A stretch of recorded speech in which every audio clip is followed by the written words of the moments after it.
Hello সবাইকে, নিয়োগিস diary চ্যানেলে সবাইকে অনেক অনেক স্বাগত। আশা করছি সবাই খুব ভালো আছো, আমিও ভালো আছি। আজ আমি ঝিঙে পোস্ত করেছিলাম। আমার তো খেতে খুবই ভালো লাগে, তোমাদের কেমন লাগে সবাই কমেন্টে জানিও। তো সেই রেসিপিটা আমি তোমাদের সাথে শেয়ার করছি।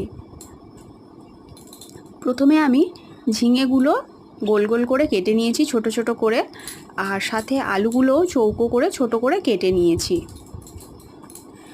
এরপর কড়াইতে অল্প তেল দিয়ে আমি আলুগুলো হালকা করে ভেজে নিয়েছি সামান্য হলুদ দিয়ে। তোমরা চাইলে হলুদ দিতেও পারো, নাও দিতে পারো, অনেকে সাদা পছন্দ করে।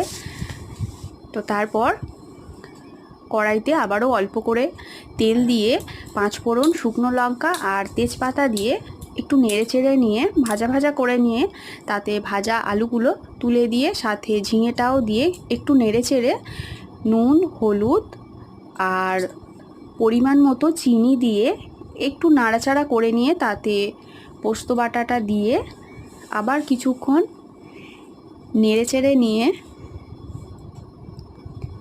আমি জল ঢেলে দিয়েছি। তারপর চাপা দিয়ে আবার কিছুক্ষণ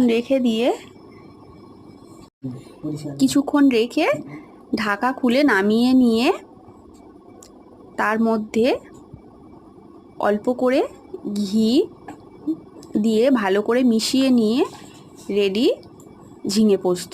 আর হ্যাঁ, আমি বলতে ভুলে গেছিলাম, আমি 2টো কাঁচা লঙ্কাও দিয়েছিলাম টেস্টের জন্য। টেস্টটা একটু যা ভালো হয় তোমরা দিতেও পারো, যারা বেশি ঝাল খাও আর একটু বেশি দিতে পারো, অনেকে বেটেও দেয়, তোমরা দিতে পারো, ভালো লাগবে।